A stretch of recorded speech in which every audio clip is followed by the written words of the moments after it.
Harold Knudsen. Thank you. Thank you, Mark. Appreciate that. And like I got the Holiday Inn thing coming up here instead of. I just want to take a moment before I get into the meat of what I'm going to talk about, and just talk about for a second this organization that I'm a part of, which is the Longstreet Society, and they are down in Gainesville, Georgia, where General Longstreet lived from 1876. He bought this Piedmont Hotel until when he died in 1904, and he lived there. And this group of people, this is the Piedmont Hotel, what's left of it. This place was in disrepair. One of his granddaughters last lived there in 1962. And after that, the place fell in disrepair. The city was going to demolish it by the late 80s, early 90s. And these people got together and saved it. So now it's pretty nice. And they do a lot of things in some ways that are similar to Civil War roundtables. They have a seminar every year. Of course, they follow, whatever his campaigns or battles, places that he's been. They're starting to build a museum in there, and they do various other things with the make it available to the town to get tourists and be interactive in the community. So it's a pretty good organization. This is what it looked like circa 1910, 1915. So really, what's left? This is one wing, one first floor of one of the wings, which is this wing here.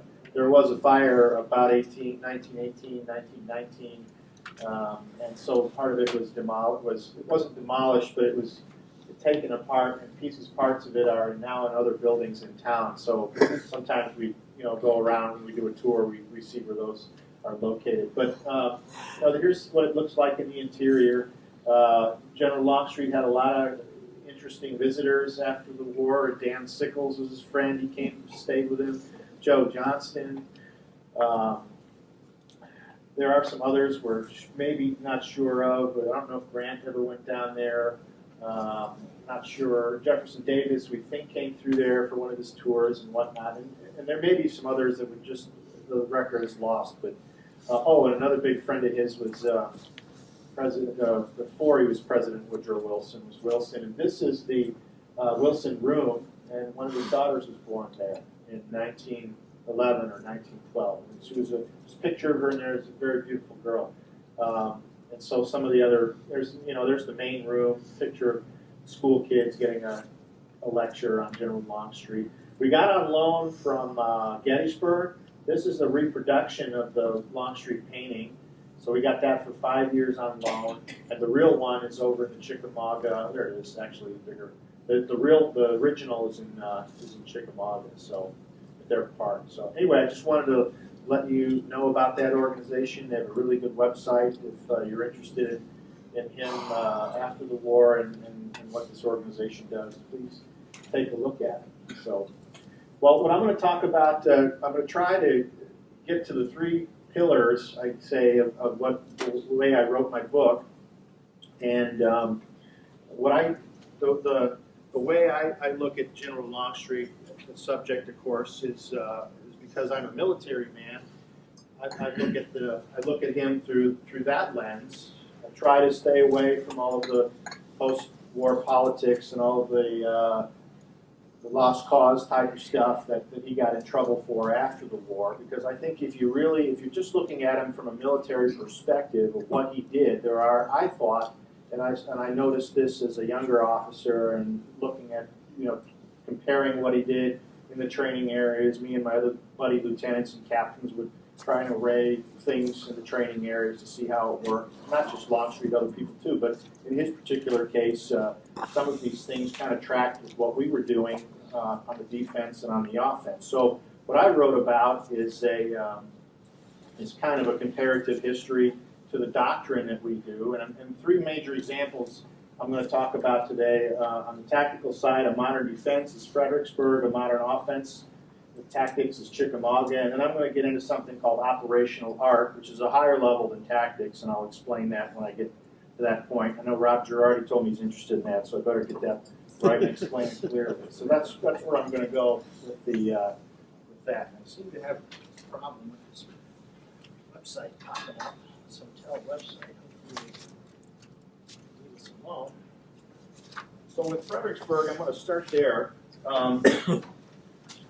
In my opinion, after at Antietam, General Longstreet's wing, on his side, he harnessed what's known, you all know, as the sunken road. You know, he had whole brigades that he put down in the sunken road, and the Union attacked him that position perpendicularly on this flat plain, and his guys were, when they were facing the Union perpendicularly, they were down in this depression. They were pretty much covered from the knees. You know, they were all they were presenting was either from the knees or the middle of the thighs up, and they were lower than the Union soldiers who were coming at them. So that helped with their fire control, keeping the volleys down. And that position did the most damage to the Union at the Battle of Antietam. It was overcome. It was outflanked at one point, and a lot of some of his soldiers were killed as well. But at the end of the day, the Confederates managed to hold the field, and in a way, Antietam was a tactical win in that sense for the Confederates, even though strategically their offensive into Maryland had been thwarted. So after Antietam, General Longstreet, General Lee, General Jackson, they were pretty good at as we say in the Army, the AAR, the After Action Report, reviewing the things that they've done and then try to improve upon them the next time around. I think they definitely did this here. Now, as General Burnside takes over the Army of the Potomac, General Lee is with General Longstreet out at Culpeper Courthouse, Virginia. He finds out about this. He's pretty elated. So he said, and he knows that Burnside is going to come down. He's going to try and do sort of a repeat of the Peninsula Campaign, but he's not going to start all the way out at Yorktown. He's going to cut it short, cross at Fredericksburg, hopefully, try to get across the river and then turn right again toward toward Richmond. So he sends Longstreet out to Fredericksburg right away.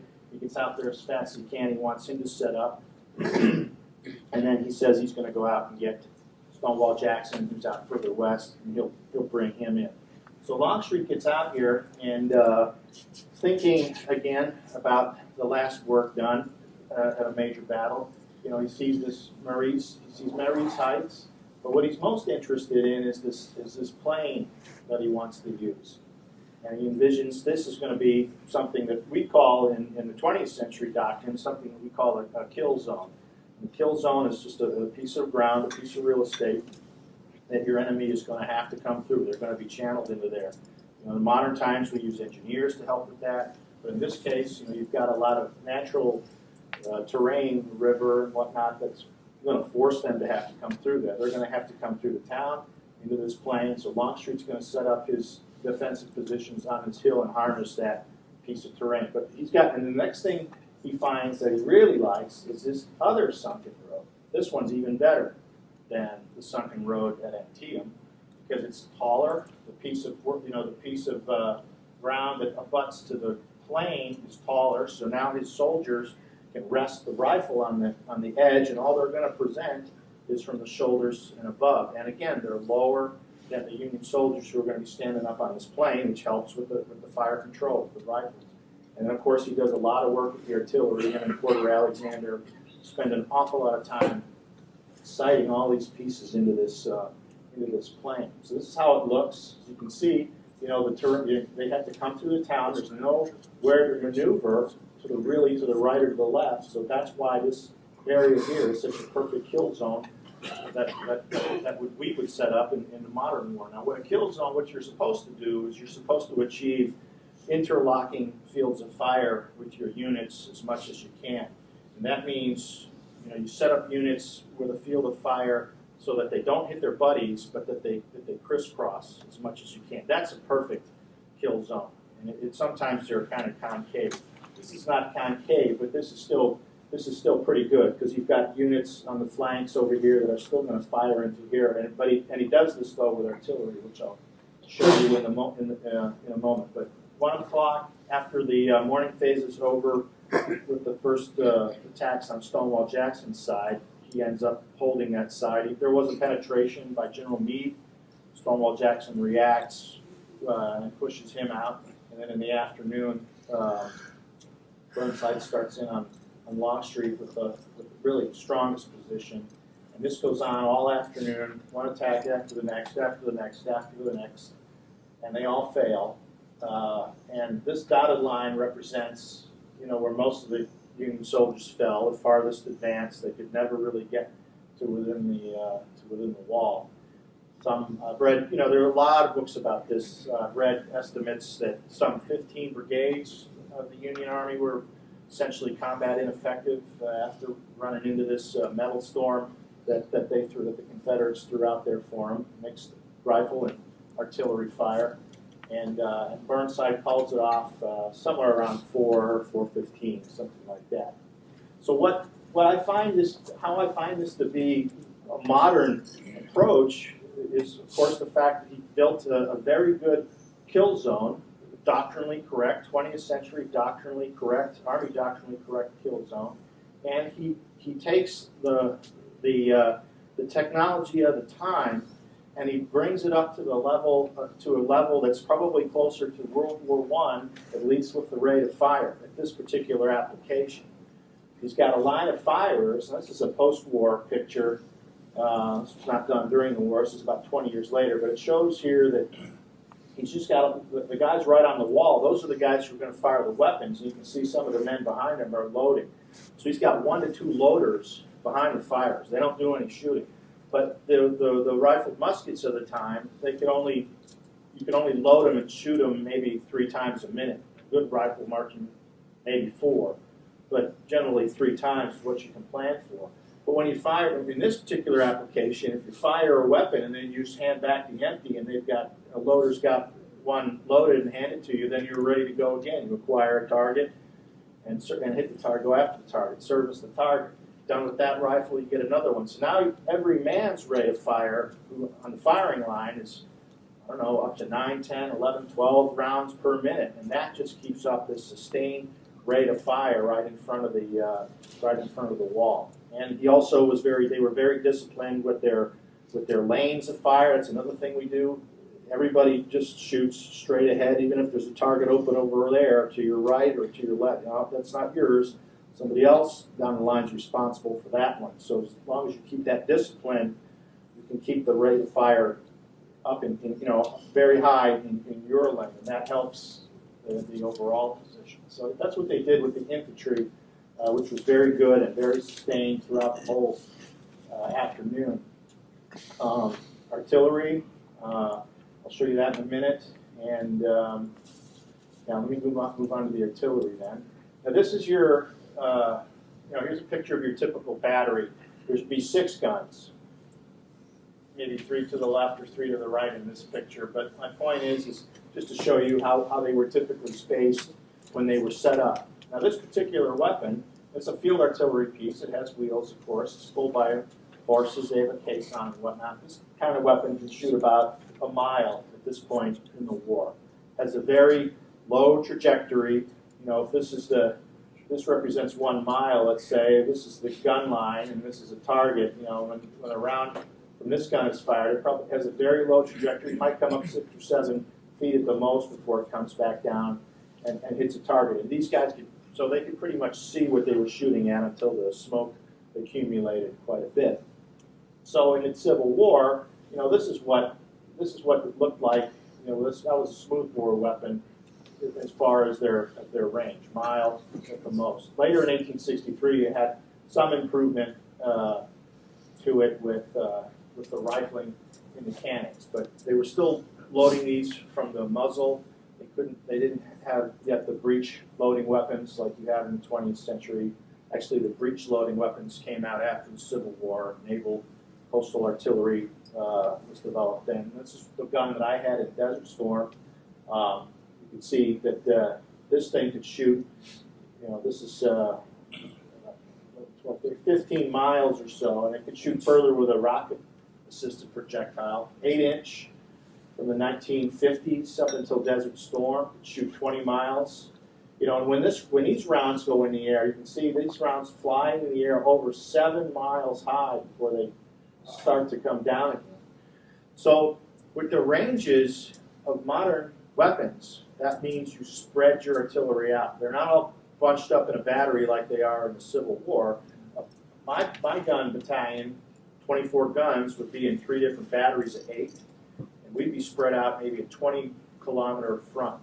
So you couldn't even see the battery to the left. You know, they're over the hills or whatever. But we tie everybody in with radio communications, with digital computer communication. So the fire direction center at the battalion can tie in all these dispersed guns to hit, you know, one target if that's what the battalion commander wants or the brigade commander wants, a maneuver commander. Or you stay decentralized. So that's almost impossible to do in the 18th and 19th century. In the 18th and 19th century, you know, you had one battery. Let's say their brigade maneuver. There's a maneuver brigade here. I suppose I should have put a symbol there, but say this is an infantry brigade sitting in front, but they had a battery that worked for them, that was habitually associated to them, and we call that direct support. But with the increased ranges into the 20th century, you know, you can achieve another version of this, which is centralized fire. You can either have your batteries support the brigades that they're habitually associated with, or when a higher level commander wants to pile in all the artillery on a certain target, momentarily take that fire support away from the maneuver brigades and concentrate on something, you can do something like this. Well, Longstreet does this with his artillery coordinator, Porter Alexander, at Fredericksburg. Now, they don't have the batteries spread out like the modern weapons can spread out, but, you know, on Marie's Heights, they've got them all sighted into the kill zone. So they're all supporting the same effort. They're not working for any of these brigade commanders. They're working for Longstreet and Porter Alexander in this particular application. So this is a centralized fire support piece of work here. And now on the dotted line, this is kind of interesting too. Off of the slide here, but off of the behind Marie's Heights, off of Marie's Heights to the left, to the rear, is a hill today called Lee's Hill, because when Lee got there, he set up his headquarters up there closer to Longstreet's side, but, you know, between Longstreet and Jackson. Before Lee got there, Longstreet sent down to Richmond to Tredegar Iron Works to get some of these heavier naval ordnance pieces that were in a solid carriage, you know, no wheels, they're too big. They could shoot over 2 miles, big gun. And you got some of those up there, and they got a couple of them, kind of 1 or 2 of them still there. They're pretty rusted out. They could use some work, but anyway, this is also a modern thing that he did. These guns would fire over his field artillery on Mary sites, over the infantry at the wall to service the targets in the kill zone. I thought when I first, you know, noticed that at Fredericksburg, I thought that was pretty good thinking for that time. You know? And so that was, in my view, that's one of the biggest examples, the biggest pieces of modern defensive work that was done in the Civil War, and that James Longstreet was the architect of. He spent a lot of time there. And I found this quote actually just recently. I didn't put this in the book. I didn't find it then, but this says it all. He had 20 days, odd days, which to prepare, and I think he did a really good job there at Fredericksburg. So after Fredericksburg, he starts looking at that result with the view that this is a kind of a play, if you will, if you want to use a sports term, that we can try and use on the Union Army as much as we can, or we should, in his opinion, to try and inflict mass casualty events on the Union, because primarily that's going to make it very painful politically for the Lincoln administration to continue to prosecute the war. At least that was his thought. That was his opinion for this. So he was one of the things he was thinking was, how can we continue to do this as much as possible and run out the clock to some point in time that's going to make it impossible for the Union to have the right military success against us. And I think what he was thinking was that point in time was probably going to be the November 1864 election, thinking that if we can last that long and deny the Union enough significant military success, maybe that's all we need, to win. Because if he loses, then somebody else is going to come in, and later they know it would be George McClellan would try and run against them. They didn't know that then, but if the Democrats got in with a peace platform and all that, then maybe they'd get out from under this thing and get their independence. So that's kind of the theory of this, what I call defensive offense, as it potentially could affect the political realm in the Union effort. So anyway, he looks at this and he thinks that, okay, so then what is the defensive? What can we do? We've got to do something to counter the Union grand strategy, because the Union does have a grand strategy. Winfield Scott, who was on active duty right there at the very beginning of the war and advised the Lincoln administration, he said, what we're going to do is we should divide the South along the Mississippi River. We should have a naval blockade out in the Atlantic Ocean and in the Gulf of Mexico to prevent trade and supply from Europe.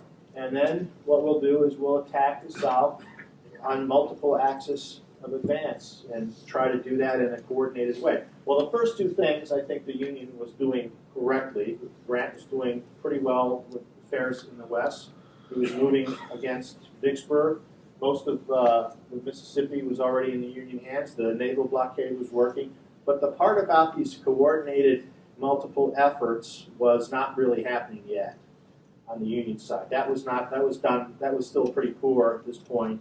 And Longstreet thought that, and Beauregard as well, he was another thinker about Western strategy. He was thinking that this we can still take advantage of and try to build, the windows of numerical superiority somewhere as needed, using interior lines. Here you've got the rail lines. Now, admittedly, you've got different gauges. That's what the rail, that's what the red and the green depicts. So you've got some problems with the Confederate rail system, but it's still adequate to use, and they will use that. They will use it successfully a couple of times. But if they can flex forces in a timely manner between theaters, if they can do that right and win these kinds of battles and then realign again, maybe they can run out the clock, as it were. So that's what he's thinking. Now Longstreet advocates in early 1863 a Western concentration. He talks about Tennessee at one point, then he talks about Mississippi at one point. But either one is a viable option. I think later, before Gettysburg, then he becomes most interested in Mississippi because Jefferson Davis is interested in, of course, keeping Vicksburg from falling into their hands. Now, Robert E. Lee doesn't want to do this at this point. Of course, he's not tasked to do anything in the Western Theater. He's not the commander out there, and he doesn't have a lot of confidence in a lot of the Western commanders at this time. And he comes up with the idea, he counters Longstreet's idea with an invasion of Pennsylvania instead. He cultivates as many generals and politicians to look at that option. And his thinking is that if they do that and they have the requisite success, that'll cause the Western armies to have to suspend what they're doing around Vicksburg and send troops to help out in the Eastern Theater. But that part, it wasn't true. That didn't happen because even though they went into Pennsylvania, Grant, didn't change what he was doing in his efforts to take Vicksburg. But that was Lee's one of his primary arguments. So Longstreet and Lee have a lot of discussions about this, and starts to come over to Lee's way of thinking, and then he proposes, after Jackson had passed away and Lee had to promote two of the major generals to corps commanders, and that was A.P. Hill and Dick Ewell now, to rise from division level to corps, because he changed the Army organization from 2 wings to 3 corps now, and Longstreet keeps the first, and then the other 2 commanders take the second and the third. So Longstreet, looks again at the Fredericksburg formula and thinks this idea: if we go and find and shape a battle somewhere, it'll be a tactical defense, even though it's a strategic offense. I will receive the attack, and then you can use the other 2 corps to protect my flanks. And that's kind of what they agree upon with Harrisburg, PA, as as the objective that they would maneuver toward and hope to get shape a battle and then get a good result with that. But let me just show you real quick what he means, what he was proposing with the Western concentration. This, of course, if it was, say, for example, Vicksburg. Now, you know, what happens at Vicksburg, of course, is Grant had tried to take the city from the north. He had failed. He'd been rebuffed there. And then he made this effort going south. The boats had his gunboats and whatnot had to go past the batteries of Vicksburg. And then he also had dug some canals over here. And then he crossed the river down here in the area of Grand Gulf. Runs, you know, there was a token unit there, Confederate unit. He pushes them aside. And see, Pemberton at this point, who's up here in Vicksburg, Yankee, he's a man from Ohio, in the Confederate Army, with the Confederate command. He thinks that Grant's just going to come up, same as he did from the north and from the south this time. So he thinks, well, okay, I'm ready for him. I've got defenses all around here, plenty of artillery. But Grant doesn't do that. He starts heading across the state toward Jackson, northeast. And this is really a pretty brilliant, big, giant turning movement. Because what he does is he confuses all the Confederate leadership in the state of Mississippi, because they got themselves spread out in 3 different commands. As you can see, Johnston is really the overall commander in the district, but he never orders a concentration. He never orders Pemberton to come out. You know, they got a rail line that they can harness and move laterally across the state a lot faster than Grant can. They don't do that. Well, anyway, by the time Grant gets here, he's got to take a tactical pause. He's only got about 35,000 now. Some have come across. And so if you add up all the Confederate troops in the state and what Grant's got there, you got numerical parity. But if the Confederates had done a Western concentration, say it was General Longstreet, it could have been somebody else too, but they added a significant force to the Western theater. This is what he was proposing in a timely manner. Then you got a huge, you can build a huge numerical superiority and have a better chance of maybe defeating Grant. I'm not saying that would have guaranteed defeat either. Grant was pretty good at what he was doing, but it improves your chances. So anyway, that doesn't happen. They go north to Gettysburg, and of course Gettysburg does not work out. They're defeated on day 3, and Vicksburg fall on July 3rd, which is day 3, and Vicksburg falls on July 4th, and they get that news as they're retreating back toward the river. So after that, this July turns to August, and they're looking at September.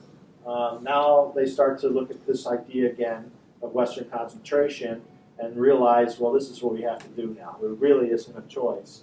Because now Bragg is being pushed. He was way up in Kentucky a year ago, and now he's been pushed down through Mississippi, through Tennessee. You know, he's got his army is called the Army of Tennessee, and now it's in northern Georgia.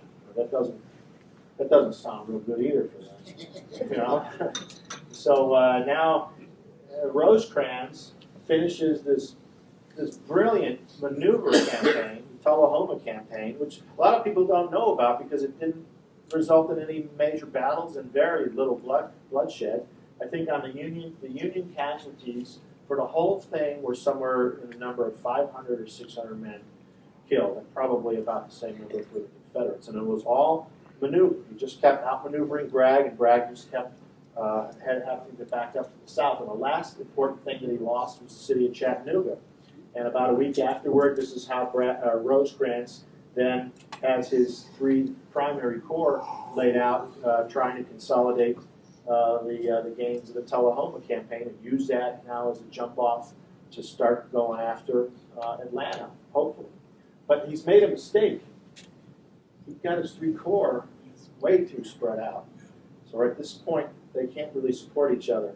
And Bragg, to his credit, he recognizes this at this point in time, and he's starting to collect. He's starting to get the reinforcements. Some have already come up from the south, from the Beauregard's area, and 2 crack divisions under Longstreet are on the way from Virginia. They're on the trains now, and but Bragg realizes he's going to have to hurry up and strike. He decides to strike the center one before the other 2 can help him. And on the 18th, September 18th, The first contact is made at a bridge with where his cavalry, where his artillery chases off some Union cavalry, and then on the 9th and the 19th becomes the first full day. So what he's trying to do here, this is an older map, so I'll orient you to a couple key features. Here's Chattanooga, obviously this is the Tennessee River, and this is Missionary Ridge.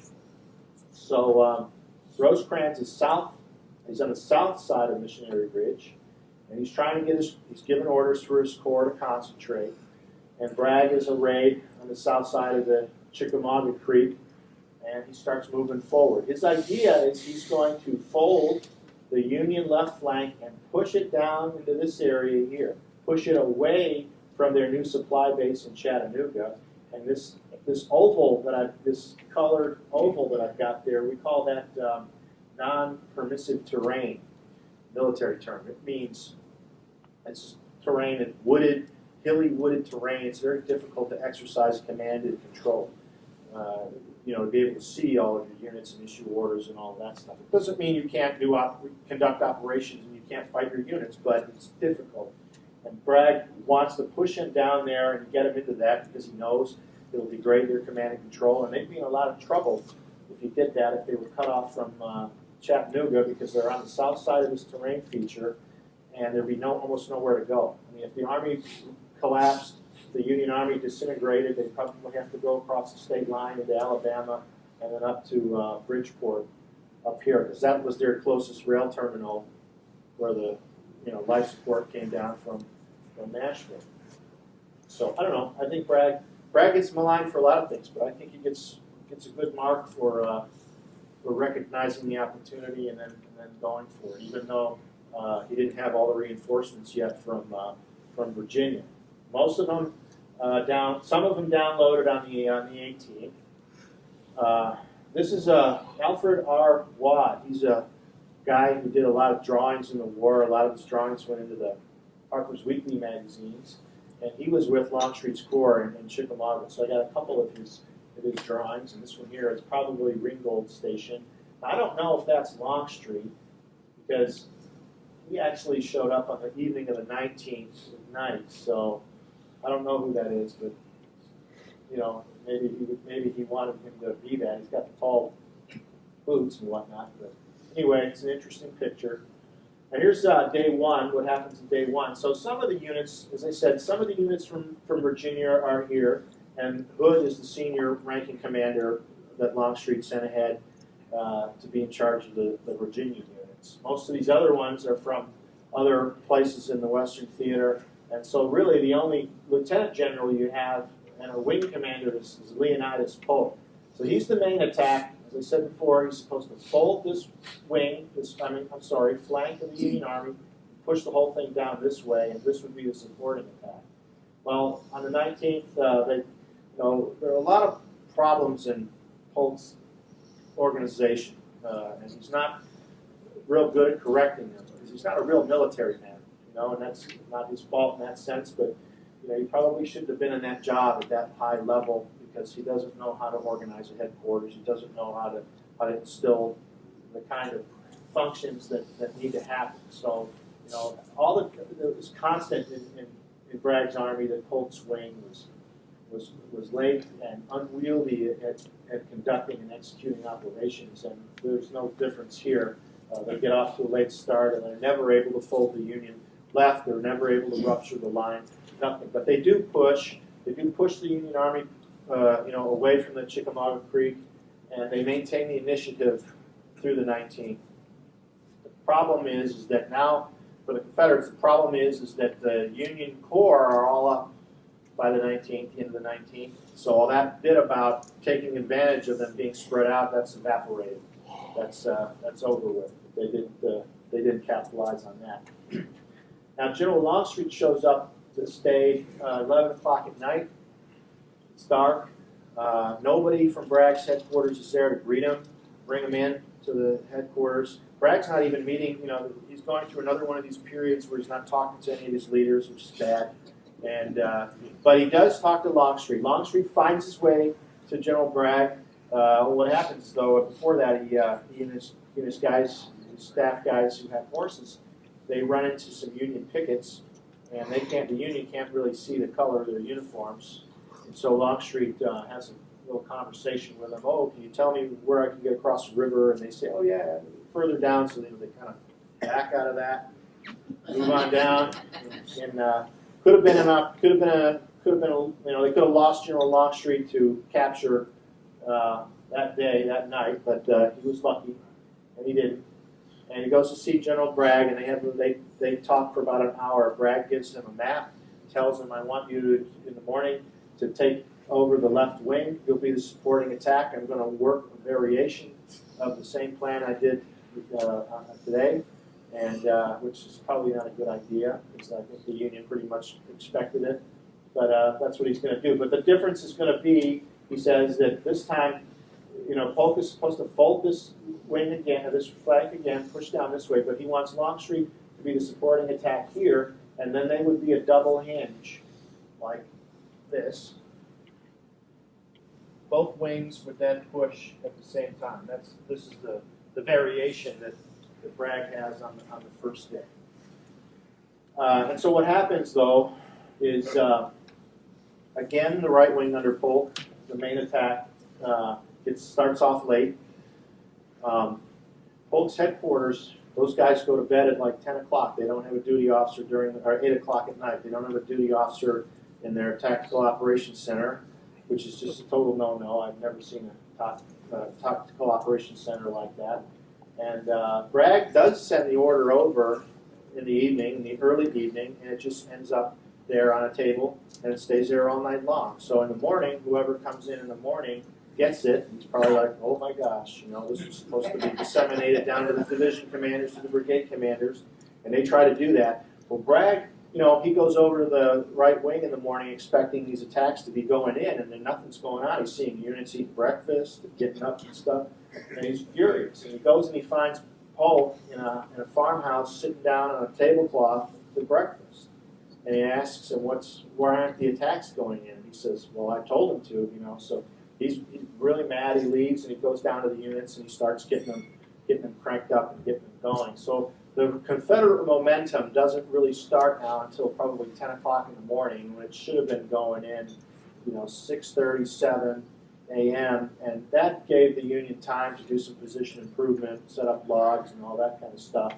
And the right wing just can't really make any headway against them. Well, Longstreet was supposed to kick off at 11 to be the supporting attack. That's what he was told to be ready to go. Well, he's not sure what the heck's going on over there, because again, Bragg doesn't send anybody over to give him at least what we call a sit rep, situational report of anything. He finds that one of his other units starts attacking, and he's wondering, why the heck is one of my units attacking? He goes to find out, and it comes through the wrong chain of command, through the subordinate to Longstreet, that the word came down from the commanding general to commence. So then Longstreet gives the word, okay, fine. Sends in his attack column, storm column, breaks the Union line, it ruptures the Union line, completely collapses the Union right wing, and General Rosecrans panics. He gets on a horse and he flees.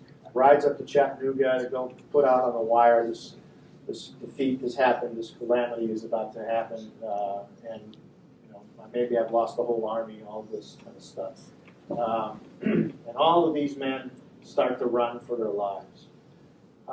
Longstreet realizes, he knows that the right wing isn't making any headway, so the other Union wing is still in place, and it's not being shoved to the south, so he's not going to turn and go this way, because the Union guys are running this way. So he's going to go chase them, and what he wants to do is he wants to cut off up here the McFarland Gap, because he realizes if I get up there with enough combat power before the Union soldiers can get up there, any organized retreat can get up there, I can cut off their retreat, and I can bag the whole lot of them. So that's what he's trying to do after the breakthrough. Now, General Thomas, thinking on his feet, where he earns his moniker, the Rock of Chickamauga, he realizes what General Longstreet's doing. He's racing for that gap. He's going to try and bust through what's left of these scared men and get up there. So Thomas sees this very tangible terrain feature called Snodgrass Hill, and he realizes that this is something I can use to show these panicked soldiers this is where we're going to set up and make our stand. And he starts grabbing these units as they're running and telling them to stop, turn around, and starts placing them and calming them down and stiffening them up. The other guy who I think is a big hero on the Union side is General Granger. He's the Reserve Corps commander. He's also thinking on his feet, and he realizes that he needs to send his troops down and stiffen up Thomas, because his guys aren't scared like these guys are. He also sets up this battery so that Longstreet can't force that flank on this fast-go terrain. And the two of them stand toe-to-toe with Longstreet all afternoon and stop him. Longstreet has a meeting with Bragg about 1:30, 1:45 in the afternoon. He tries to articulate that we're having success, and can you give me those divisions? Polk's got 2 divisions that are not even engaged yet, fresh. Can you give me those 2, and then I'll have the combat strength to force this position and get up there. And Bragg doesn't understand any of this. He's just furious because of Polk. He's like in some kind of haze of anger, and he doesn't give Longstreet anything. Longstreet also sent somebody over to, it's not on this map, to the cavalry element under Joe Wheeler, boy cavalryman over here, to try and get him to come around and maybe get somebody up here. And Wheeler won't do anything without Bragg telling him. So nothing happens there. So Longstreet goes back and he tries to break this position.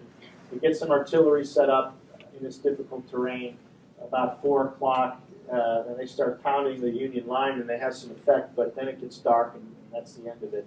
And Thomas extricates the army through the McFarland Gap, and then there's another gap over here, the Rossville Gap, and then they escape to Chattanooga, and then the Chattanooga campaign begins. So let me talk about the modern tactical formation that he builds at Chickamauga for the example of the offense. After that meeting with Bragg, Longstreet comes over to the left wing early in the morning, 3, 4 o'clock in the morning, and this is the Brotherton Cabinet. It goes to this spot. The wood line back there, that's the Union line. 100th Illinois is back there. Now Brotherton just happens to be, Tom Brotherton is a private in Longstreet's Corps, one of the Georgia units that was obviously fighting in Virginia. And so Tom Brotherton, Private Tom Brotherton, is summoned to go see the commanding general of the Corps. He probably thought, what's this all about? And he has a conversation with Longstreet, tells him about, Longstreet wants him to tell him about the area, and he wants him, he asks Brotherton, is there a way I can get through these woods and get to the faster terrain? Because I have this idea of keeping a larger formation together, and it's not easy to do, run them through the woods, but I want to string them, I want to use these strings of meadows and things to get in behind the Union positions if I can get the momentum if or when I break through. And Brotherton tells him yes. There's this deer trail, and it's used also for cattle and whatnot. This is what it looks like today.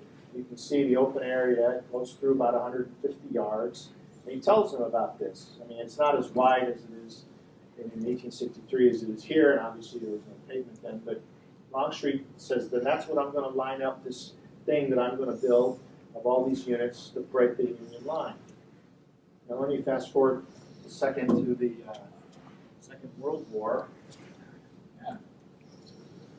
This man here is General Heinz Guderian. Very good. To us, in the modern Army, we consider him to be the grandfather of offensive armored warfare. He's the one who created the first tank divisions in the 1930s for Germany. Germany was the first nation to start building entire tank divisions based on some of his ideas. And one of his ideas was that the engine of a tank is no less a weapon than the gun of the tank. So if we put these things together in large units and use them just to rupture enemy lines, break through, and then drive them into the rear areas where they aren't, and go after all kinds of command and control nodes, headquarters, supply depots, bridges, rip down communications communications, all that stuff. The main body of the enemy force is going to lose situational awareness, and they're going to panic. And so that became what they called blitzkrieg in the war. They did it over and over again. Poland 39, France 40, and Russia 41. And the idea was never to become decisively engaged at the front line, but push on through to the. This thing. I don't know how to keep it off of me.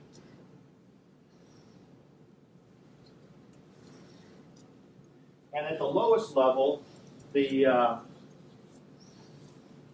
at the point of where you break through, the term the Germans used was this one here, Schwerpunkt, the point of the main effort.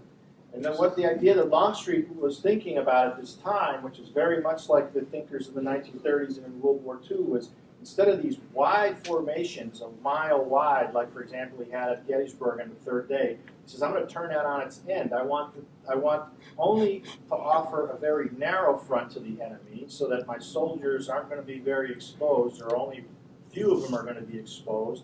We're going to try and rush as fast as we can, so we're not as exposed as long. You know, at Gettysburg they also had to go a mile, and here at Chickamauga you don't have to do that. So the first thing he does is he closes up he finds this vacant space between his wing and Polk's wing, he closes all that up, moves all these western divisions over, and here's the ones from Virginia, and he builds this German-style Schwerpunkt, this storm column, you'd say, in the time of Napoleon, really. And this is the thing that's going to do the work. This is how it looks. This is how it looked when he kicked off the attack. Now, in modern doctrine, and this is another one of those Alfred Watt drawings. This was on Longstreet's wing. I don't know what brigade that was, but it's definitely from his side as they were moving forward. In modern doctrine, we say that all things being equal, you want approximately 3-to-1 odds ratio, force ratio, to be reasonably assured of just penetrating an enemy line and then having the combat power to push on through. But I think what he does here is he really plans for 4-to-1, because in the Civil War and the time of Napoleon, you know, as the armies were spread out, most of their division, you know, they have these divisions lined up, and most divisions, if they were 3 brigades or 4 brigades, they'd usually be, let's say they were a 3-brigade division, they'd usually be like 2 up and 1 back. So at one point, their strongest depth would be 2 brigades, 1 in front and 1 in back, and that's how deep they would be. So he figures, okay, there's 1 division in front of me, that's Major General Wood, he's probably 2 brigades deep. So to get 4-to-1 odds, I need 8 brigades in this storm column. So that's what he plans for. Now what happens, he gets a bit of luck that he doesn't know about. Major General Wood, on the Union side, as you know, is told by Rosecrans to go and move over and support the other wing. So he's in the process of moving, and when Longstreet gives the order for this thing to go through, only 1 brigade is in the way. So it's really 8-to-1, and that brigade gets absolutely steamrolled. Here's the Brotherton Cabinet. So here's how it looks. You know, it's a short distance, only 175 paces. Those are my paces. I pace that out. And so here's the difference to Gettysburg. You know, look at the open area. 1 mile wide formation that they were supposed to converge at. And every one of these units is exposed. They were exposed to artillery fire, and then they were all exposed to rifle fire. But think about that formation, that modern formation that he had. Only the 2 lead brigades would be exposed as they were approaching. So that was a huge improvement. This is how it looks from the Union side. There's the cabin. And so his formation, only 150 yards wide instead of a mile wide. This is what it must have looked like as this thing was coming at him. This plaque, it's a little washed out from the sun. It sits in front of the Brotherton Cabinet there at the battlefield. So there you see the first echelon. There's the second one. Another one's coming out of the woods. And these guys have no idea how many are behind that. Of course, we know there's 2 more coming behind them. So that must have been an awfully scary thing to look at. So in the context of the 2 wings, here's the formation, breaks through, and instead of going south, he turns, changes the avenue of approach to try and get through Snodgrass Hill and get on this road and then close the gap to bag the army. And then, of course, that didn't happen, and they escaped, and that begins the Chattanooga campaign. Okay, so those two examples are the tactical levels. And I'm going to talk about something called operational art, and that'll be the last piece of this. So what happens the night of the 20th, Thomas extricates the army through the McFarland Gap, and then some of it through the Rossville Gap, and they go, some of the troops set up in Chattanooga, but the first night the bulk of the army sets up positions on Missionary Ridge. So by the morning of the next day, they look kind of like this. Thomas is in the middle. He's got multiple belts, defensive belts of infantry holding that gap. That would be tough nut to crack. McCook was covering the distance between Lookout Mountain and Missionary Ridge, and you got more forces up here. But they can't cover it all, so they got an open flank. So that's a problem. They can't count on this thing being a solid position. On the Confederate side, Bragg's not sure what to do. He goes over to see General Longstreet to ask his opinion. I'm sorry? Somebody has a question? He goes to see General Longstreet to get his opinion because now he's a little bit thrilled that Longstreet realizes now, oh, Longstreet did do all this. He did bust the Union left. The Union right wing collapsed it, and now we've won this battle. So maybe I ought to go talk to him, see what he thinks. Well, Longstreet initially says, let's try and swing around them and start crossing the river here and get behind them, because he knows that he already knows from the map that he has that their only supply route is going to go north of the river all the way over here to Bridgeport and Stevenson, Alabama. So that's what he tries to do. He thinks, they maneuvered you out of Chattanooga just by swinging around, so let's maneuver them out of there by swinging around to their rear. We don't have to assault them directly. Let's try that first. So Bragg's about to issue those orders, but Nathan Bedford Forrest is doing a recon that morning when they're having this powwow. He takes a couple hundred guys, and this little fishhook hairpin symbol here is him here. Goes up on Missionary Ridge, just near Thomas. Now, it's a good story.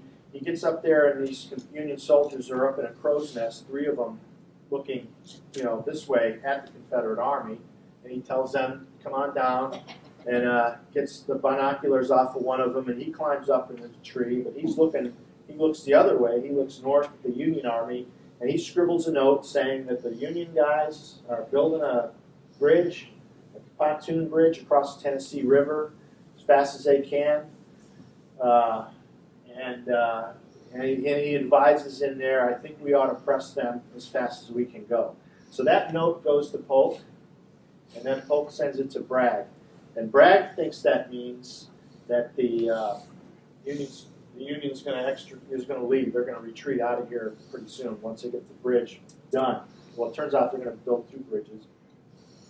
They're not going to leave. And Bragg doesn't attack. But he lets this opportunity slip away. He's got the enemy with their back to a river, and he's got the initiative. He does posture the forces a little bit, but he still doesn't attack. And at this point, Rosecrans has them pull off of Missionary Ridge. He has Thomas come off of Missionary Ridge and pulls them back into Chattanooga to shorten their distance, and he anchors into the river. But let me show you another example here of why this is a really sad, blown opportunity. In the Battle of Austerlitz, 1805, you got the same situation. Now, this is probably regarded as Napoleon's greatest masterpiece, really. He's up against the larger enemy, a combined Allied army of Russians and Austrians in Austria at the town of Austerlitz. And he's first up here. This is a terrain feature called the Pratzen Heights. It's about the same height as Missionary Ridge, but it's much more gradual, sloping with a lot of wheat fields and such. It's probably as tall as it is in the center, but easy to go up compared to Missionary Ridge. Now he's sitting up here at first. I don't have a slide that depicts that. And what he does to bait this army in is he moves off of it, he gives it to the enemy, and he goes and sits in this low ground, which is absolutely a horrendous position, really. And then he leaves some detachment down here away from his main body, and he lets the enemy see this. Now he's got 2 divisions marching as fast as they can. They're coming up from Vienna. They cover 70 miles in 2 days to get up here to be in time for this thing. It's about to happen. But the Tsar Alexander, he's a youngster, and he doesn't really have much military experience, but he sees this and he thinks, wow, I got a great opportunity. I'm going to defeat Napoleon. I'm going to be the greatest military man ever that lived. And he thinks that he's ready, he thinks he's going to go after this group here first. An older Russian general realizes there's something wrong with this. He doesn't know what's wrong, but he can sense something bad is going to happen.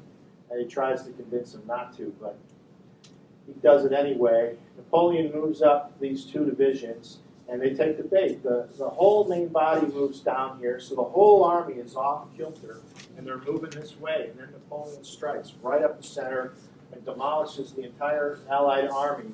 Now this is in December. It was a very cold winter that year, so some of this water was frozen. And as this army is fleeing, retreating, panicking, Napoleon puts his artillery, he's an artilleryman, and shoots holes into the ice and breaks up the ice, and some of these guys drown and everything. It's a pretty bad rout. But anyway, here's a masterpiece example of using a water obstacle against your enemy when he doesn't have a lot of terrain to work with. That's kind of the situation you got here.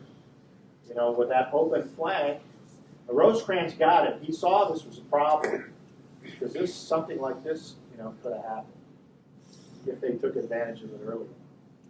But they didn't. So this is what happens. Rosecrans takes 42,000 men. He's probably got more now because some of the lightly wounded come back and he locks the whole thing in, anchors it to the river, multiple belts, defensive belt, multiple belts of artillery, trench line after trench line. Every house is turned into a blockhouse, and Bragg just lines up his army outside and starts this partial siege. Now he probably could have attacked within a day or 2 before they were ready and might have crushed it, but he still, he just doesn't do anything, doesn't take advantage. So here's a quick kind of military-style mission analysis, a very simple, rudimentary one. Here's your situation at this point. The Confederates have available at this day around the 22nd to the 25th, 48,000 men of the 66,000 they started with at Chattanooga, so Chickamauga. So they had a lot of casualties, and the Union about the same out of the troops that they started with, minus the casualties. They've gone from probably a 10-mile line on Missionary Ridge to just 4 miles, and they anchored the flanks to the river. And on the other side, he's got 15 miles. He's got his guys, the Confederate army, spread out over 15 miles. And to attack the Union in a direct approach, they'd have to go through one of those kill zones, like at Fredericksburg. So that's an impossibility. And logistics, well, the Union's got this 60-mile stretch out to Bridgeport, which isn't great, but it works. And he's got one crummy line to Atlanta, which also isn't really good. But overall, when you look at the various aspects of mission planning, time is really favors the defense, because the Union is going to start pouring reinforcements into this area from all over the place, and that's what they start doing. And they've got this, what we call in the military, a force flow entry point, which is Bridgeport and Stevenson. Bragg's got to go after that. He's got to shut that down to affect Chattanooga indirectly, but he doesn't get it. And see, if once the Union builds up, then they're going to take the initiative just by virtue of having greater numbers, and they're going to have all kinds of options of things to do. This line here, for example, that was going to be Rosecrans' next move, before Chickamauga happened to him. He was going to outmaneuver him again, take a chunk of the rail line, and force Bragg to come back further south. So that's what they need to go after, and that's what Longstreet is going to try and convince him of here shortly. But Bragg, though, not knowing what to do, first thing he does is he says, all right, I'm going to try an artillery bombardment, which is a total waste of time. He has Longstreet and Porter Alexander, who's now there. Alexander wasn't there for Chickamauga. His artillery was still on the train. But then he has them move guns up to the top of Lookout Mountain to shoot down into Chattanooga, which does absolutely nothing because these field artillery pieces they can hardly even reach in there. They only shoot a mile. With the elevation of the mountain, maybe a little further, but it was a total waste of time. And then Bragg gets into being angry at these other generals. He starts relieving Polk and then wasting time on nasty letters and whatnot instead of thinking about maneuver and how to solve this math problem that he's got here of how to unhinge the Union Army at Chattanooga. Here's another one of the Alfred Watt drawings of the time. At some point, obviously, Longstreet was visiting with Bragg, trying to explain to him what the heck to do, and this one's he envisioned would be him stopping by at some point. So, so one of the things is the logistics of this problem. A lot of writers have said that the Union Army was in big trouble because they were getting ready to starve. Well, I don't think that's true. In my research, I've even found letters from Union soldiers talking about the mail coming in. Yeah, they were hungry. They did go down. Thomas put them on half rations for a while. But I've been on half rations in the Army for a lot of weeks on end at some point, and still had to function and still had to march and carry a backpack and all that. These guys didn't. They were just manning trenches and blockhouses and whatnot. So they weren't burning a lot of energy. And a lot of the drawings show this supply line was called Haley's Trace. That it worked. They even had a one that hugged the river that was just for the courier to send the message traffic back and forth to Bridgeport, and another one where the wagons and the mules and such came through. So this thing was constantly going day and night all the way back to Bridgeport, feeding the Army there. So the next thing after that useless bombardment, Bragg tells Longstreet, okay, let's try and shut down Haley's Trace. So that falls to Vanderlaw and Longstreet's corps. He spreads out his brigade, stretches them. Some of these guys are 5 miles, as far as the distance is concerned, from the Confederate left flank. And they try to cover as much of this stretch of the Tennessee River on their side of Lookout Valley as they can. But there's only one small spot, and I found this too when I went out here and reconned this myself, where they could reach out, where the river was close enough, it was 300 yards across, and where they could take some pot shots at the Union Teamsters and the wagons rolling by, which they do. Longstreet's corps had these guys, these sharpshooters that had 20 or 25 of these British Whitworth rifles with scopes. They could reach out even further. He sends them down there to help. They probably shoot some animals. They maybe even kill some Union soldiers. But all the Union does is just move this over and move it out of range. So that does nothing. They don't shut down Haley's Trace at all. At the same time, Porter Alexander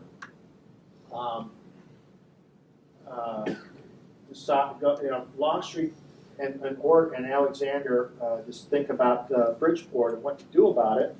And now this isn't really well known in historiography because Porter Alexander's book was not published until, his memoir wasn't published until 1989. It was edited by Gary Gallagher.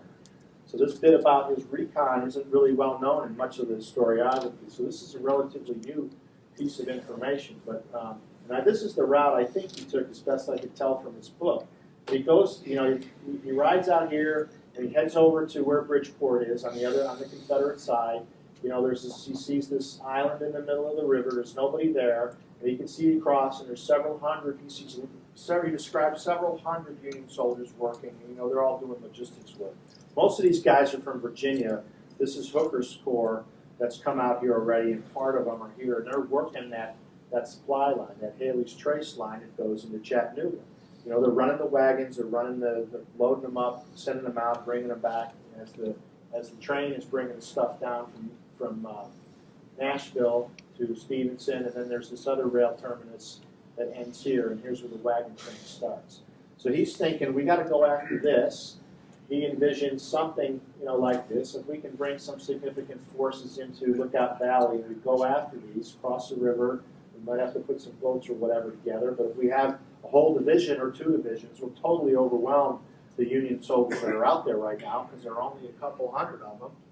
And he brings that idea back to Longstreet, and Longstreet likes it. They come up with some basic concept that that's what they'll do. Well, Longstreet articulates this, of course, he articulates this to Jefferson Davis, I think before Bragg. That doesn't make Bragg too happy. But, you know, he shouldn't have done that, I don't think.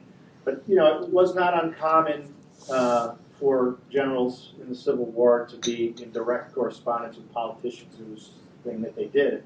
Longstreet was as well connected as any other general who was at that stature. So, well, that's what he did. But anyway, Jefferson Davis likes this idea, and he wants Bragg to execute. Well, Bragg doesn't want to, and he gives him a whole slew of excuses. Oh, it's raining, you know, we don't have any wagons. It's nonsense. I found a lot of research, which is in this book. They captured 96 wagons at Chattanooga, at Chickamauga. That's enough to outfit a division, a standard Civil War division. And that's what's in the ORs. I looked at every single report, and they, you know, from all these brigade commanders and what kind of stuff that they got from the Union. And those are the wagons that I found listed. So that means it could even be more. You know, they say this much, and maybe there was even more found later. But anyway, you know, they could have easily, you know, if Napoleon can move 2 divisions 70 miles in 2 days, this distance from the edge of Lookout Mountain to Bridgeport is 23, 24 to the river. They could have, one of these divisions could have marched there with just what they had on their back. They didn't need wagons. They could have been there in a day. Because the Union does it. Hooker starts showing up in Bridgeport on the 21st of September, and on the 20th of October, he's got all 17,000 of them in the area. Now, they're mostly working the supply line right now, but then once Grant's fully in charge, he tells them to come into the valley. He enters the valley on the 24th. So in one day, from the 27th, they march from this point all the way, they get to Wauhatchie down here, one day. So if they can do it, Confederates can do it. Well, it doesn't happen. Now, they link up with some of the troops that are in Chattanooga. This is a double-pronged plan. So some of the troops that are in Chattanooga get on boats, and they cross the river at night. This is Law's guys and Evander Law's brigade getting chased off by these units, Union units landing and chasing them away. And then Longstreet goes up there to Sunset Rock, which is on the north side of Lookout Mountain, and sees Hooker's vanguard moving into the valley. And I think at that point he, he's described as having a look on his face that pretty much looks like he realizes that the whole thing is lost. It's too late. There's really not much we can do about this. Well, Bragg doesn't even believe this is happening. Bragg comes up there and he's really mad. He starts to blame General Longstreet, call him all kinds of nasty things, and thinks that this is his fault, that he's supposed to have done something about this. But, you know, the reality is, yeah, you could have done something about this, but that you could have done something about this is doing something about Bridgeport, because you want to keep that from happening, and that's what needed to happen, and now it's too late. Because going down here locking horns with the larger part of an Army Corps isn't going to guarantee anything. You still got to push them all the way back and shut down that forced slow entry point. And that's not going to happen if they're down here operating in strength. So Longstreet thinks, well, I'll tell you what, I've got to figure out a way to calm down Bragg. They agreed to some small tactical swipe at a wagon train down in Wauhatchie. They do that at night. One brigade only gets down there. It's supposed to be 2, but only 1 gets down there. That's Evander Law. And they have a little battle at night, but Evander Law gets repulsed and chased off. It's a tactical battle of absolutely no consequence. If they even won this, you know, they would have been overwhelmed when dawn came, because, you know, 2 divisions would have pounced on them. Another thing, this line now, this becomes known as the Cracker Line. Haley's Trace is over here, that 60-mile one. So this cuts the distance greatly, and they can start bringing in some wagon trains into Chattanooga right away, and they bring the rations up to 3 meals a day again pretty quickly. So that's a good morale boost for the Union Army. I think this is a little overblown, though, in a lot of the history. A lot of the history says that this establishment of this line is where the Union, takes the initiative, seizes the initiative from the Confederates. That's not really true. This line does not create the initiative. The initiative comes from the Union overmatching the Confederates by bringing all of the forces into the area that they needed. That's going to happen when Sherman shows up about a month later, a couple weeks later. But anyway, I find that to be an inaccuracy. As far as the logistics is concerned, the real logistics improvement, something that isn't covered very much, is really when the use of the river happens about a week later, on the November 3rd. They get this steamer fixed up, which was over in Bridgeport. It was in bad shape, but they fixed it up. They load that thing with food, and with the rain, Bragg said the rain was a problem. Well, the rain brought the level of the river up, and there were some areas with rocks and things where the boats couldn't go initially, but once the level comes up, that boat can go, and it makes it all the way up to Chattanooga. That thing downloads 5 days of food for the entire force in Chattanooga, more than all the wagons in 2, 3, 4 days through the Cracker Line. And after that, they get even more of them going in late November before they shove Bragg off. So I think that's pretty important. So I'm going to talk about this Bridgeport plan that never happened, that probably should have happened. What does it mean in the context of this thing called operational art? In the time of Clausewitz, German or Prussian thinker, war was generally looked at in two levels, strategy and tactics. Lieutenant generals, corps commanders and above, army commanders, they thought in the realm of strategy. Everything below that, the division and below, brigades, battalions, regiments, companies, batteries, whatever, that's all tactics. And that's how they essentially looked at it. But with the invention of the train, rail line, and the telegraph, with which you could use now to transmit orders quickly, and with Napoleon having created the Army Corps, which is kind of a combined arms, not kind of, it is a combined arms organization that is designed to be a small army that can operate as an army, a mini army on its own. And when you gather these mini armies, you make the whole army. But it can be, it can operate and move by itself at first, and then they gather. This other realm in the 19th century of war began to emerge as these thinkers would envision these corps level movements before they gather, and that's known today as operational art. He had a word. Germans, they always have lots of these scientific words and theoretical words long before we do. This didn't come into our lexicon in the Army manual until 1982, and he's talking about this stuff in the 1820s already. So he was a smart man, there's no doubt. And he got a lot of his ideas from Frederick the Great. So Frederick the Great was thinking in this realm a little bit in the time in the early 1700s. So what is operational art overall? Here's an Army definition. It's really using knowledge and a long experience. It's how you design campaigns and operations above the tactical level. And to me, in my definition, it's also a kind of an intuition. So it's not something that junior officers understand because they don't have the time, they don't serve at that level yet. Plus they're at the tactical level, as I said. They're just dealing with batteries and companies and platoons and squads and such. They're not supposed to envision these things. They're supposed to deal with their unit level. So this is really the business of the general officer, the operational art.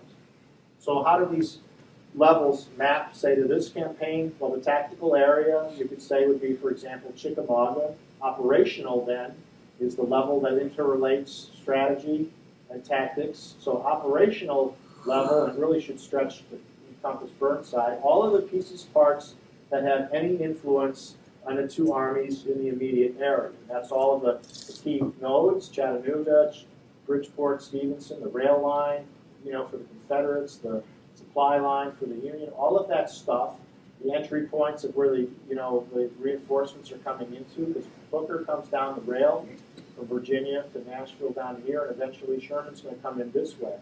So all of those pieces encompass the operational area, and the final concentric circle is the strategic realm.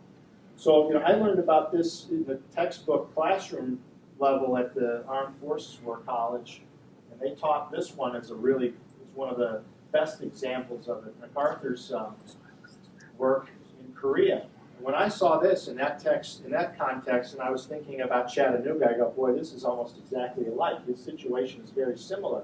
You know, after the North Koreans attacked, they had the UN Army penned up in the Pusan perimeter. Also, 40,000 guys or so, just like Thomas Rosecrans bottled up in Chattanooga, about 42K.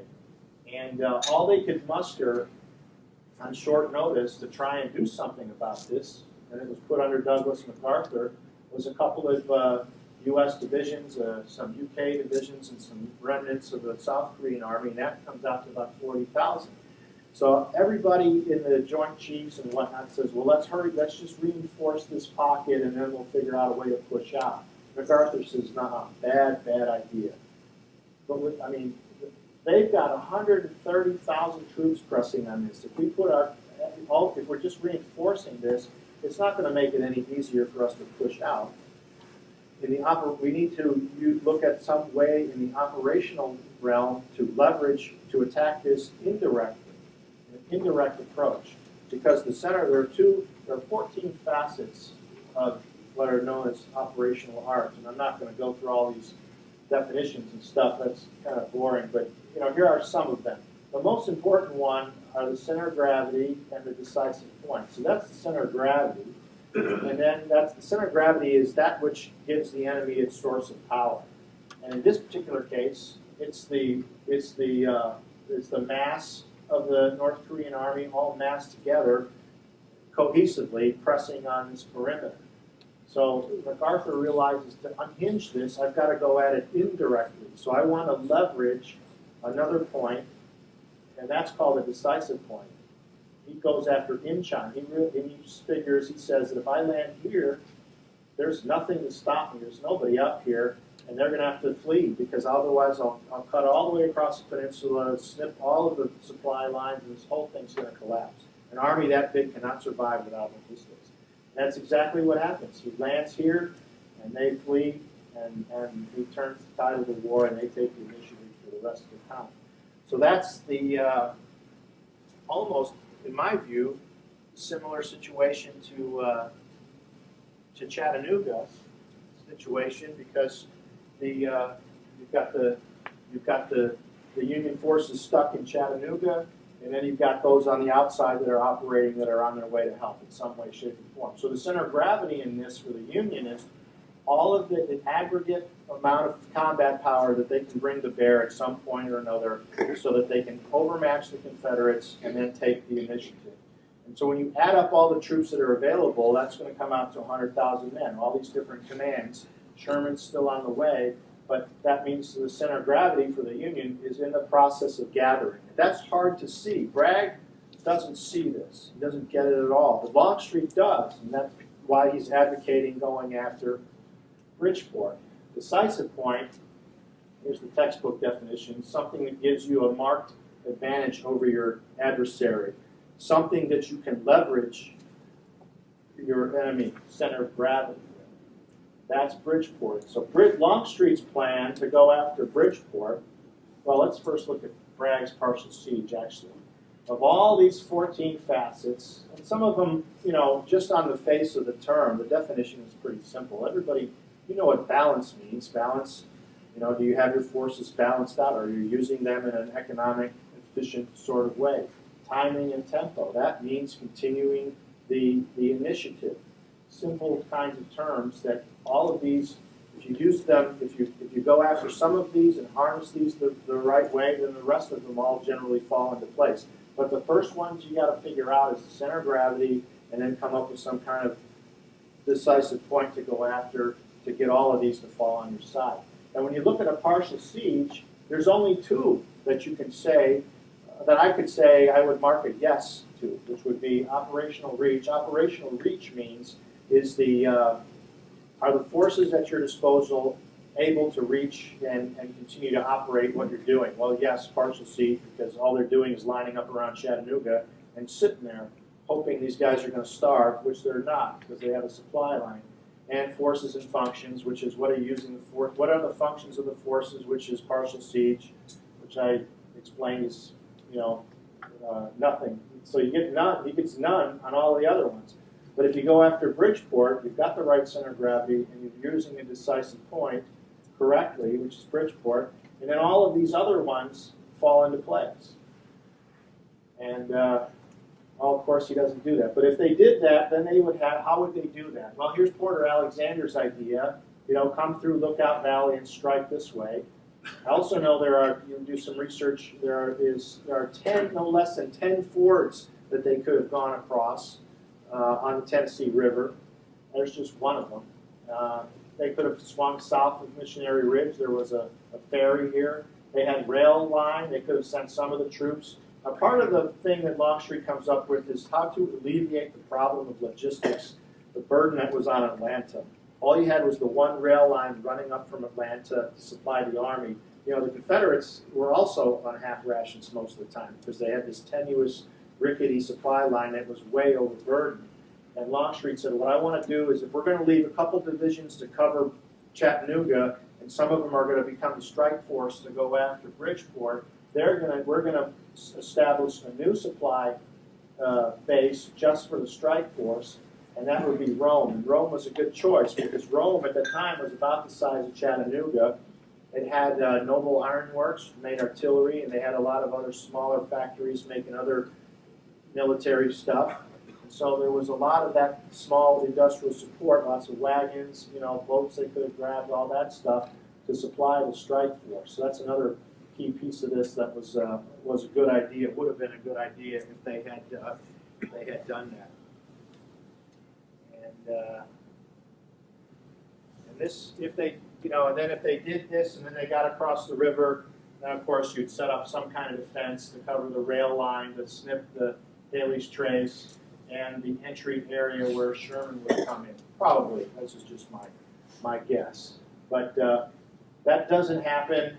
On the 4th of November, Longstreet is sent away to Knoxville, struggles in that campaign, almost catches Burnside, who comes out to meet Longstreet and kind of bring him in, and Longstreet then chases him and almost catches him, almost envelops him at a place called Campbell Station, but Burnside gets there just 10 minutes earlier and is able to get his army away, and then they run as fast as they can and get in behind the defenses at Knoxville, and Longstreet's not able to bust him in Knoxville. Has a bad event with the Fort Sanders. 100 guys get killed there, and he calls that off. And on the 26th, he hears that Bragg is defeated. He's thrown off of Missionary Ridge, and then he's replaced by Joe Johnston. And then after that, next year, the Atlanta campaign starts. So this is not an Alfred Watt drawing, but this was in Harper's Weekly. I thought that was pretty good. See what's on the iron there. So I think that Chattanooga was really the last chance that the Confederates had to wrest the strategic initiative in a theater of war. I think if they did that, and if it was so catastrophic for the Union, let's say the Army of the Cumberland was destroyed at Chickamauga or Chattanooga, or was mostly taken into captivity or something, that would have been really damaging.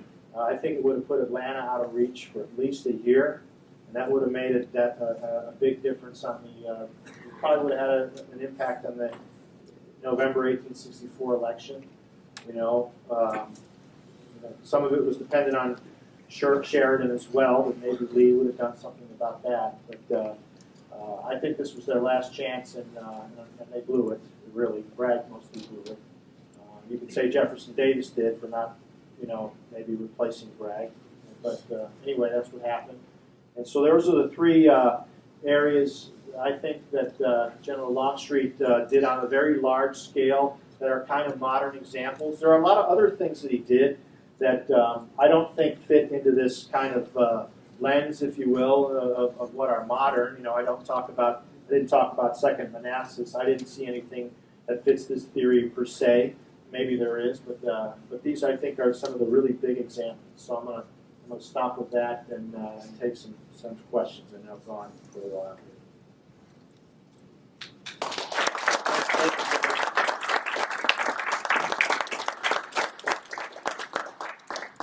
Bruce.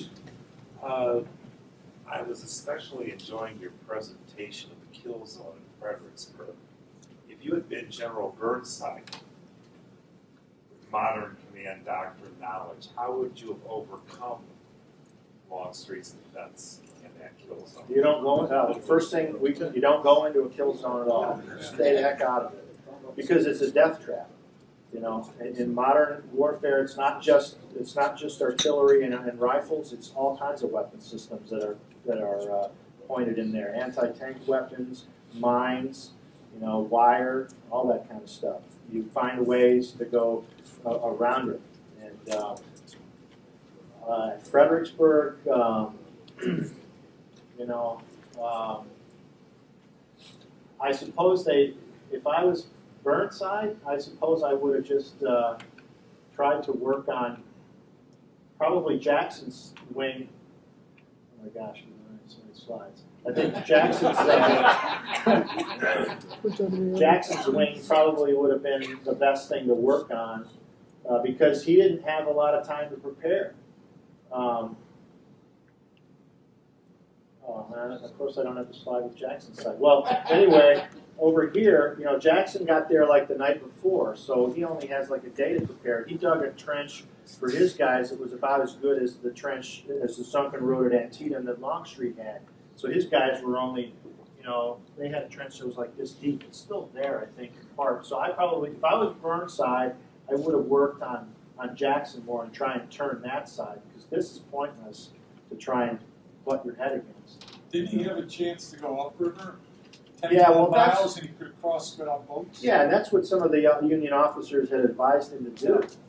And, you know, there's a really good scene in that, what is that, Gods and Generals movie, where that kind of happens. The officers are meeting, and they're trying to convince Burnside to do this. You know, and the actor in the scene in the movie, in the book, the novel, whatever, is this agitated, scared General Burnside, who's way over his, you know, way in over his head, being a major general, division command level experience, never had the corps level experience. Now he's thrust into being an army level commander with 100,000 men. He's scared to death of the responsibility at this point and what he's got to do.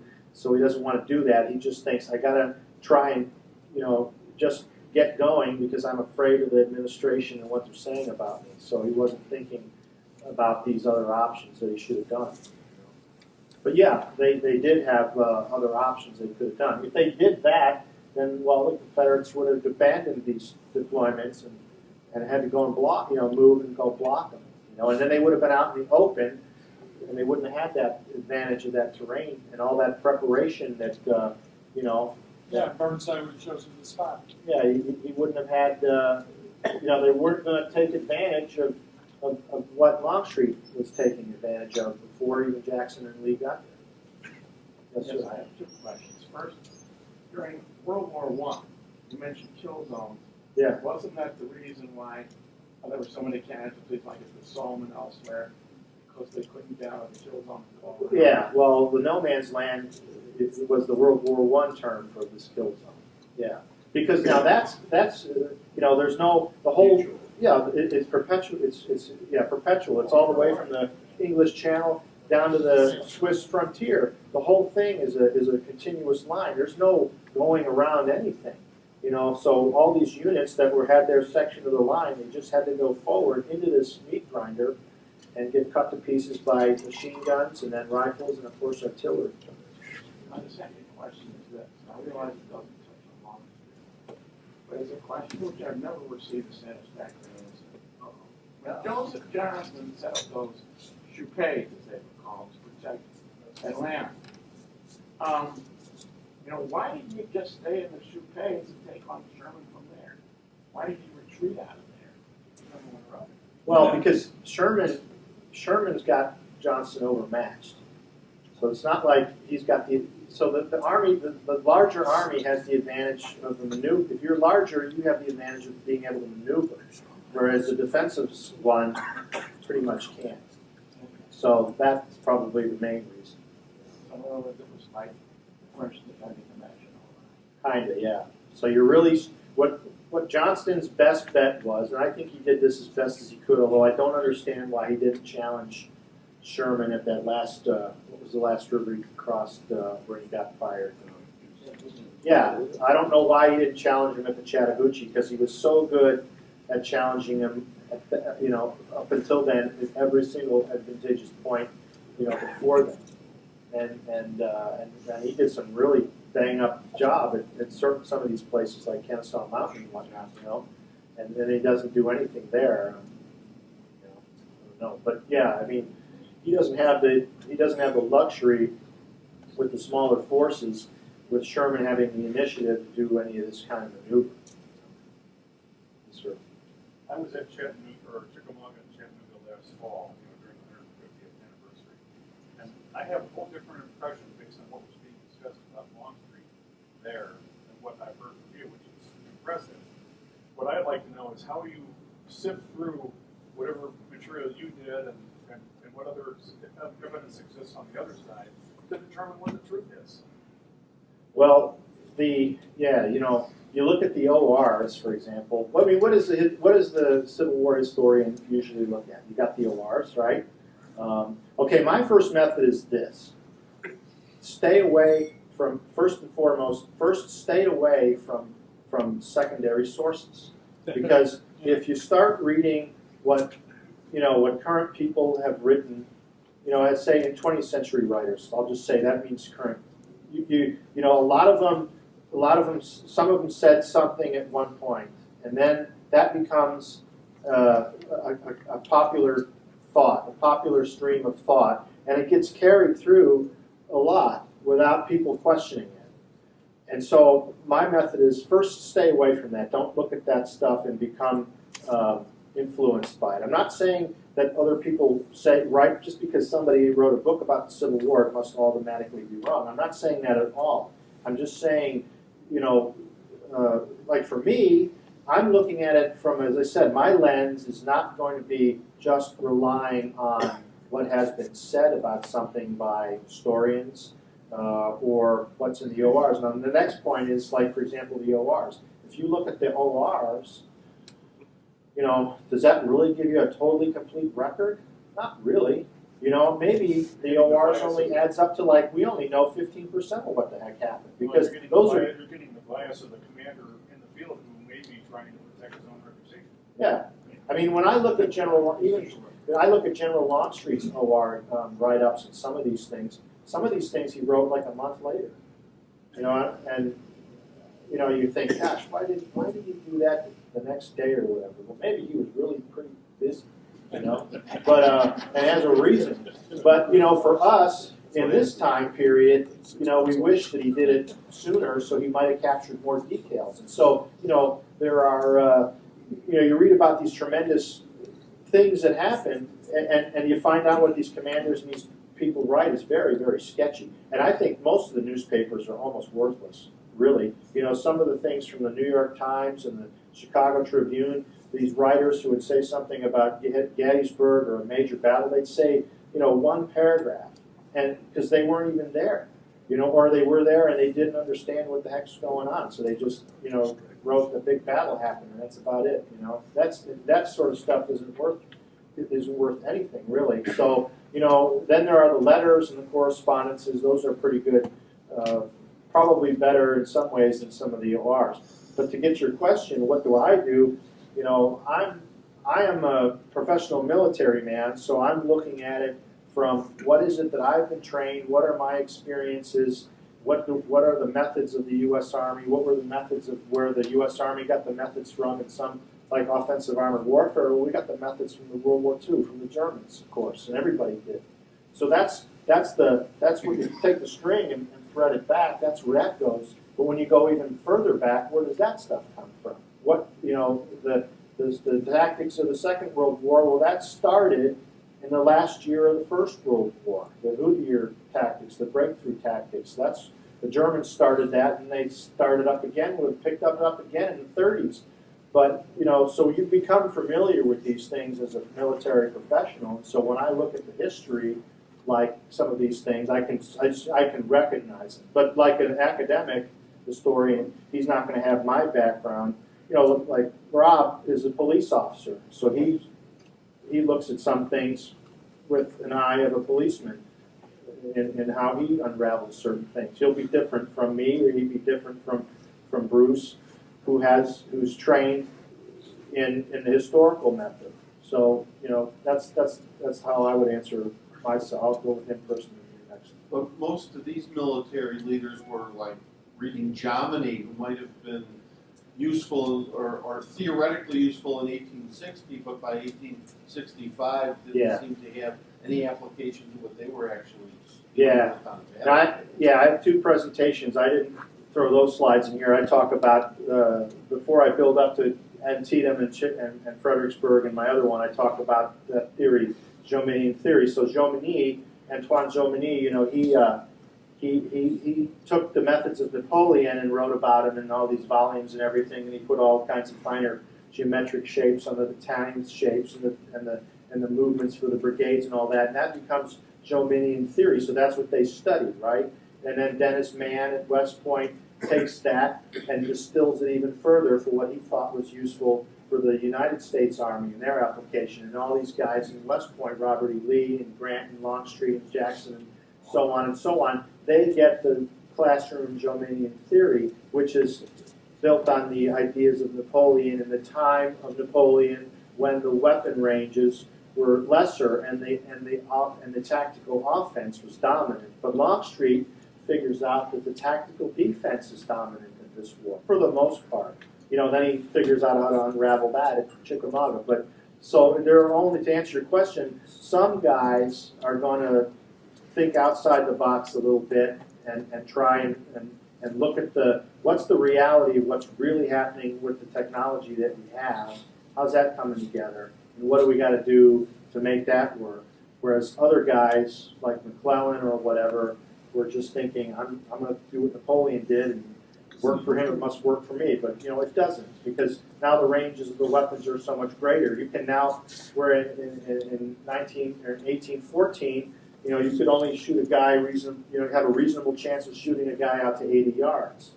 That means they have your enemy has a better chance of closing with you, because once you've unloaded on them, you got to reload, and they're going to come at you. They might close that distance before you reload it and get you. They may unload on you with a volley, or they're going to take you out with the bayonet. But in the Civil War, these guys could reach out to 300 yards. So when the opponent's closing on them, you know, they're going to hit them at 300. They're going to kill some of them or wound some of them. Then they're going to reload, and they're going to close to 250. And they're going to hit them at 250. Then they're going to hit them at 200 and 150 and 100 and so on. No wonder these units are combat ineffective by the time, you know, they try to close with the defender. So, you know, that's the thing about this Jominian theory wrapped with the methods of Napoleon being used in the Civil War. It doesn't really work in the open. You know. Yes, sir. And so two questions, kind of going back to your historical method. Did you come to the conclusion that Longstreet was the most modern of the Confederate generals because you were reading a lot of Civil War history and kind of that struck you in terms of, and then go back and do the research on that? I'll say I'm not an expert on every Confederate general, so I can't say that's true for every Confederate general. Maybe there are some other guys who did even more things than him. I'll probably say it's true on the large scale that he did it. Fredericksburg, for example, Chickamauga, for example. He does this again at Wilderness to the Union, just on a different angle. You know, a lot of people say Nathan Bedford Forrest was a very modern kind of thinker. He probably was. I mean, a lot of those ideas get carried through, I think, cavalry tactics into armored tactics. Now, is there a connection between, say, the German thinkers of the 1930s and the Confederate Army of the Civil War? I'm not really sure. That might be an interesting thing to look up. But, I know there have been some novels written about it, but is it really true? I don't know. Yes, but, they studied their tactics. They studied ours too. Yeah, there was one German officer who came over in the 1930s and apparently went to visit and look at stuff that Forrest did and some other ones did. But I don't think he ever became anything in World War II. There's a whole literature of foreign officers being here during the war and then carrying it back to their nations, and especially the French. Big debate about whether it had any impact or not. Yeah, I don't know if any of that filtered into the people like Alki and them in the 1870s and the Franco-Prussian Wars and all that. It might have. I just never.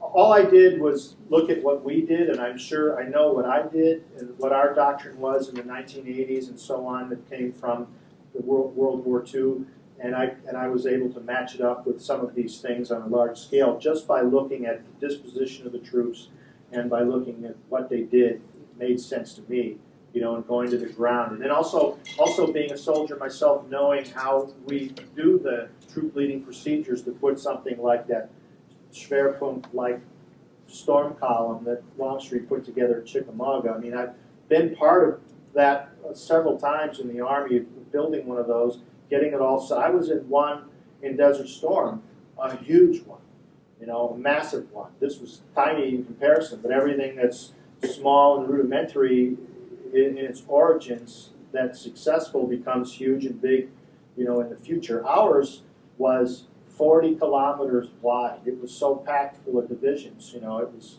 a whole Army Corps, a modern Army Corps, but it did the same thing, busted through, and then we just kept driving, you know, just like the Germans did in World War II. You know, they went right through the Ardennes and then into behind the Maginot Line and into toward Paris. Well, no, then actually before they went to Paris, they turned to the coast.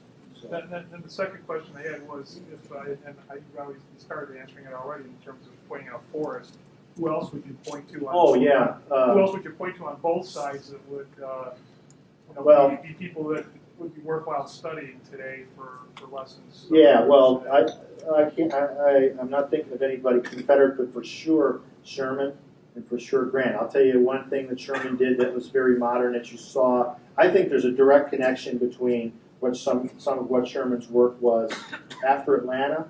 He does a rudimentary, large-scale still movement of his corps on these separate axes. You know, they cut their supply line from Atlanta, and then they go down to the coast, right, to march to the sea. Well, those movements, those things were very much like a lot of historians. Now, I didn't say this. A lot of historians have already said this.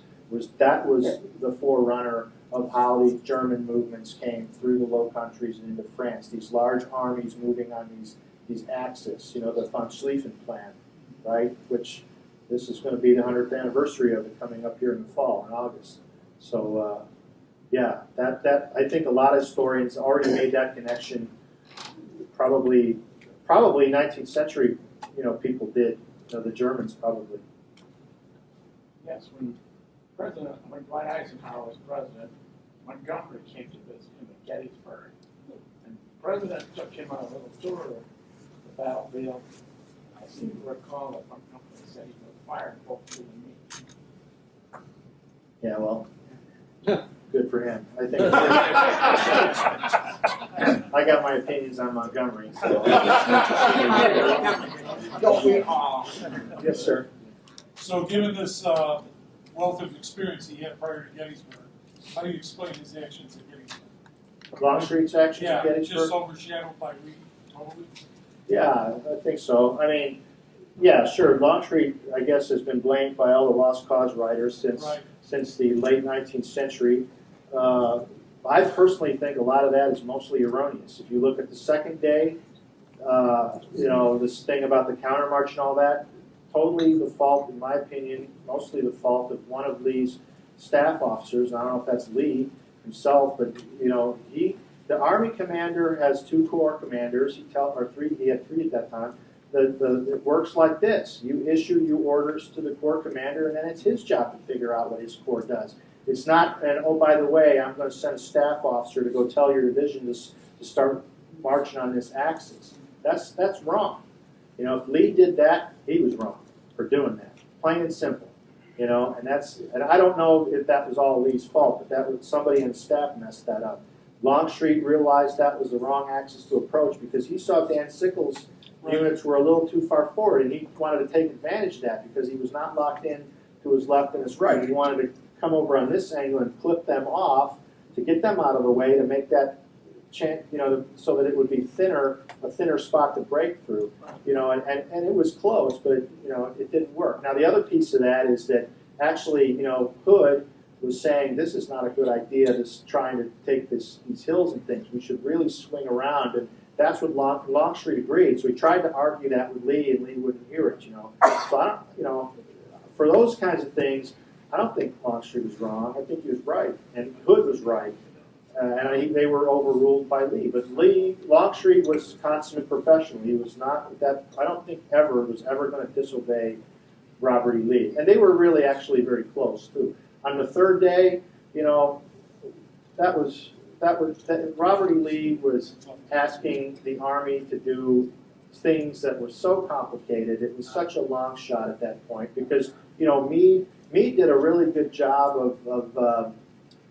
of managing the Army and flexing units, taking advantage of those short interior lines to plug up anything. I mean, even, for example, on the second day, even if Longstreet did smash through Sickles, Meade was gonna squash that pretty quick with a lot of combat power. I don't know that Longstreet would have busted through those reinforcements. Who knows? It's not knowable, but we do know that Meade was pretty well on top of the managing of the reinforcing and plugging any holes that he saw. So I'm not, and on the third day, I don't know. I don't know what Longstreet could have done on the third day to do that. I mean, there were some other pieces that were supposed to happen too. There was supposed to be a diversionary attack done by Ewell's Corps, which was responsibility of Division Commander Jubal Early. That didn't hitch off for whatever reason. Then you had that big cavalry thing that was supposed to come into the rear, Jeb Stuart, and they got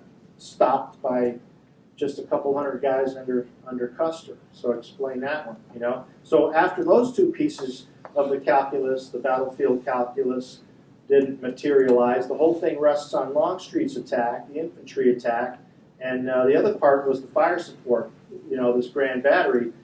That was not a good piece of work either. I mean, they couldn't suppress the Union artillery. Henry Hunt, on the artilleryman on the Union side, just did a really good job of making sure that his batteries weren't knocked out, and he had plenty of artillery to whittle down to make combat ineffective Longstreet's formations. So by the time they closed, they weren't strong enough to break the line. So I don't really know how you can put a lot of blame on any of the generals really below Lee. The whole thing was not a good idea to take on the Union Army, a larger army on that high ground. That's really the bottom line.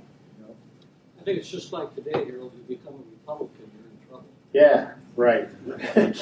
Exactly. Probably that more than anything else. Is there any, one more question maybe? One more? Otherwise, thank you, Harold. Thank you very much.